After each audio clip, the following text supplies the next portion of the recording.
teach this to every new sailor for safety. Or not, I don't care.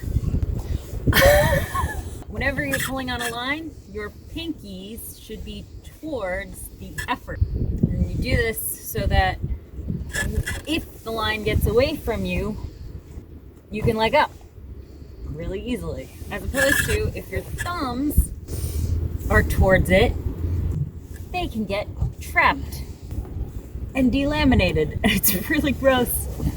Blech. Whoosh. I've seen it happen. It's really disgusting. Pinkies Tortoise. You want to do this because these are your business fingers. You want to protect these. And these are your bullshit fingers. Who gives a fuck? You know. I can swear, right? Yeah. Okay. You also want to do this on winches. Let me show you.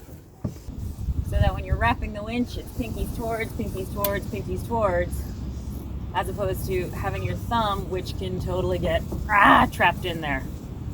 And again, really upsetting and gross. I hope that makes sense. Blech.